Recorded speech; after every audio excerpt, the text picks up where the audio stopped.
essas investigações. Tá, foram dois presos. Nós tivemos 2 presos. A notícia que a gente tem de ontem é que aquele homem que foi preso com uma arma calibre 12, ele teve a liberdade concedida. Que é o rapaz lá da beira da balsa. Exatamente. Aquele lá, ele acabou saindo, ele tinha uma prisão temporária por 30 dias, e essa prisão temporária agora ela esgotou. O delegado imaginou ali, colocou que não precisava postergar, né, adiar um pouco a saída dele. Então ele vai responder agora em liberdade, vai seguir sendo investigado pela Polícia Civil. É que, na verdade, tira a imagem da caminhonetinha, só para falar do... Ele foi preso e como era uma calibre, uma arma, uma calibre 12, que tinha também sido utilizada, né, o mesmo calibre naqueles tiros que foram dados naquela propriedade dos Buscariolo, a polícia falou, ó, é a mesma arma, vamos fazer o confronto aqui, o laudo, para a gente saber se foi a mesma arma. Então, num primeiro momento, não se tem essa informação conclusiva, por isso o delegado falou, não, pode soltar e a gente segue investigando o caso. E ele continua sendo investigado. Continua sendo, ele ainda não encerrou esse inquérito policial.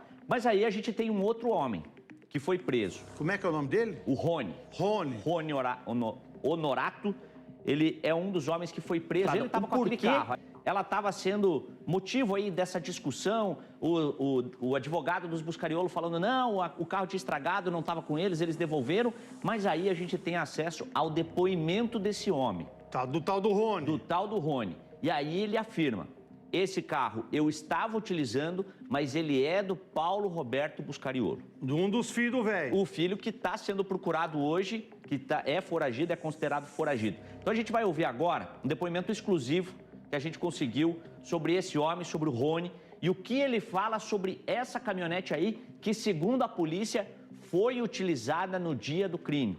Foi utilizada pelos criminosos no dia em que os 4 desapareceram e depois ficou-se sabendo que eles foram executados. O caso Icaraíma continua sendo um dos episódios mais revoltantes e perturbadores dos últimos tempos, e a cada nova notícia, o sentimento de indignação aumenta ainda mais. Dessa vez, a informação que chega é de que um dos suspeitos de envolvimento na morte dos 4 amigos, aquele que havia sido preso em posse de uma espingarda calibre 12, já está em liberdade. Mesmo que siga sendo investigado, a soltura dele gerou revolta, frustração e descrença nas famílias das vítimas, que não entendem como alguém preso com uma arma de uso restrito, diretamente ligada à gravidade do crime, consegue se livrar da prisão tão cedo. Para os familiares, isso é mais uma ferida aberta em uma história marcada pela dor, pelo medo e pela sensação de que a justiça não está cumprindo o seu papel de forma plena.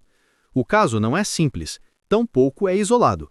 Estamos falando de 4 jovens amigos que saíram juntos e jamais voltaram para casa, vítimas de uma emboscada cruel que, segundo relatos e investigações, foi meticulosamente planejada. O que aconteceu em Icaraíma não foi fruto de um acaso, mas sim de uma ação arquitetada nos mínimos detalhes, com cativeiro, tortura e execução. No entanto, a cada dia que passa, em vez de respostas concretas e prisões definitivas, as famílias se deparam com mais incertezas e decisões judiciais que parecem favorecer os acusados. O homem que foi encontrado com a espingarda calibre 12 chegou a ser preso, e esse fato deu às famílias um respiro de esperança de que finalmente algo estava avançando. Porém, a notícia de sua soltura cai como um balde de água fria. Ainda que ele siga sob investigação, o simples fato de estar em liberdade gera um sentimento de insegurança e de impunidade.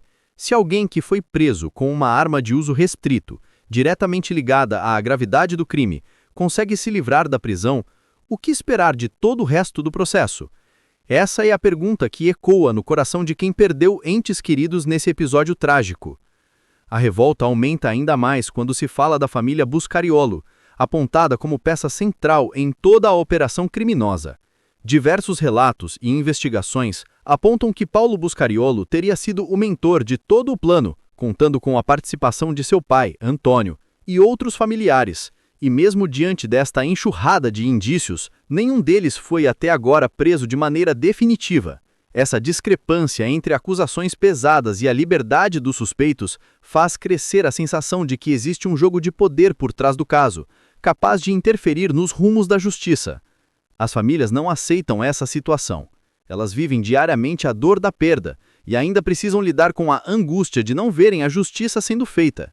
Em entrevistas e declarações, é possível sentir a revolta, a indignação e a luta constante para que o caso não caia no esquecimento. Essas famílias não vão se calar, porque sabem que o silêncio só beneficia aqueles que querem enterrar a verdade junto com as vítimas. E é justamente essa persistência que mantém o caso Icaraíma vivo na memória coletiva, mesmo diante de tentativas de desacreditar e enfraquecer a investigação. O que causa mais revolta é perceber que o crime, com todos os seus detalhes macabros, não foi tratado ainda com a seriedade que merece.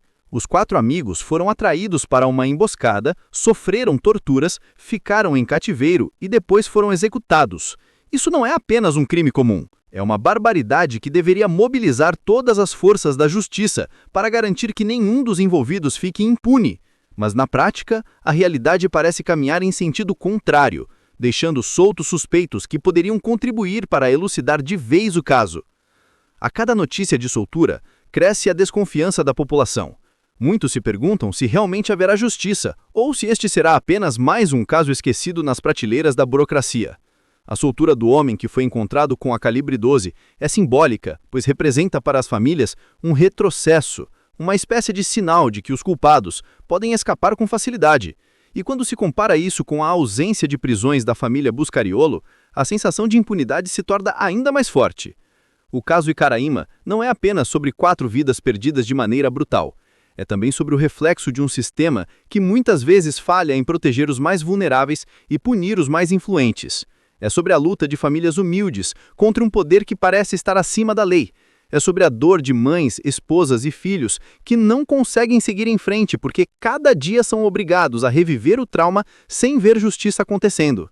A sociedade acompanha esse caso de perto e a pressão popular é um dos principais fatores para que ele continue sendo investigado. Sem essa pressão, o risco de esquecimento seria enorme. Mas as vozes que clamam por justiça estão cada vez mais altas e não vão se calar até que todos os envolvidos sejam responsabilizados.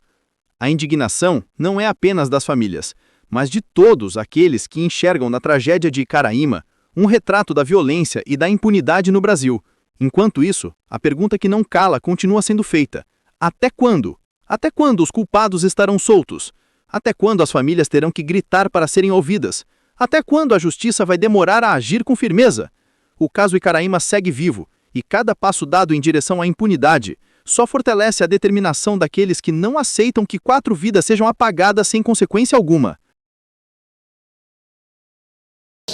O Carlos planeja, orquestra como vai ser esse crime e ele que determina quem são as pessoas que vão executar. A gente tem 5 armas diferentes, com certeza não são apenas 2 pessoas atirando contra o veículo naquele dia. Então, como eles têm o esquema com o cigarro, eles têm os envolvimentos com os bandidos, entendeu? E quando conhecem bem. Chama pra fazer um serviço, os caboclos vêm pra fazer, ué. E é isso. Então, nós temos pelo menos 4 pessoas agora que são de fato investigadas. 2 foragidas, o Paulo Ricardo e o Antônio Buscariolo. O Carlos Buscariolo, ele é investigado agora por possível participação ao orquestrar esse crime, ao ele dar a ordem de comando do que ia acontecer. E o Rony Honorato agora também é investigado porque se ele não participou dos homicídios, ele sabe de coisas que ele não contou para a polícia pediu para ele continuar preso. E tem mais gente que sabe também, tem um lá que sabe bastante coisa. Ele fala que não participou, mas a polícia já tá ouvindo ele também. Então tem... Agora a polícia vai... É um pouquinho mais demorado, mas a polícia vai chegar. Agora, deixa eu perguntar pra você, vou botar o WhatsApp no ar. Vou botar o WhatsApp. A polícia acredita que a caminhonetinha e o Vectra, o preto, foi utilizado... Foram utilizados naquele dia, no dia do crime. No dia do crime. Então, pera aí, ó o Vectra aí. O Vectra, o Nader fala que é ele que ia junto com a família que achou, né? Isso. Que tava parado lá na chácara. Vamos lá, vou botar no WhatsApp no ar. Você, tá aí o WhatsApp, acredita que esse Vectra e a caminhonetinha branca, tudo arrebentada lá, foi utilizado no dia do crime?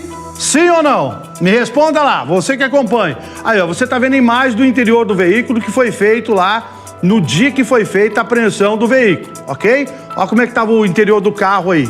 Só um pouquinho que demora uns 20 segundinhos para começar a chegar as mensagens aqui, mas já, olha lá, começou a atualizar.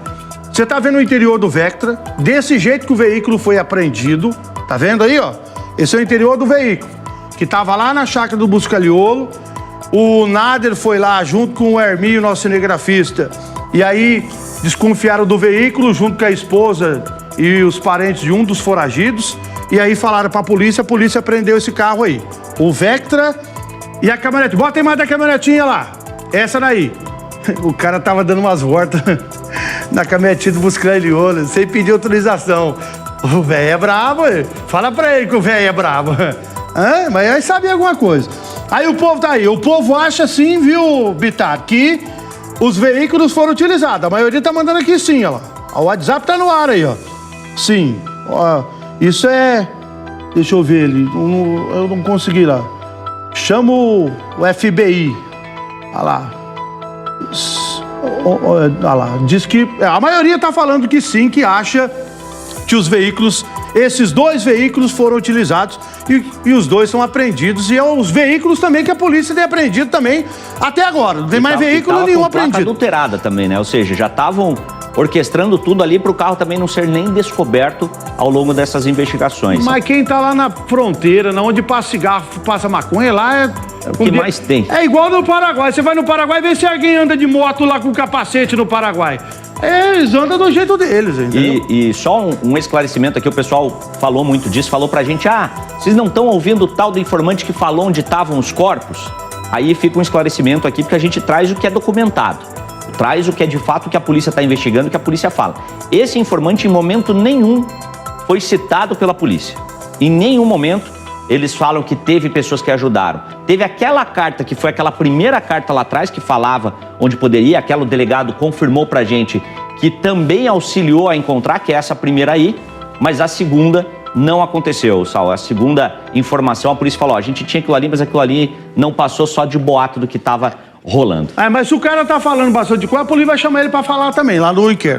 Vai ter que saber quem é. Se ele tá falando, já ele vai ter que sentar na frente do delegado lá. A maioria, então, acha que sim, que os veículos foram utilizados. Tem mais alguma novidade? E a gente vai escutar só o que falou o advogado dos Buscariolo, porque ele falou sobre esse carro lá atrás. Sim.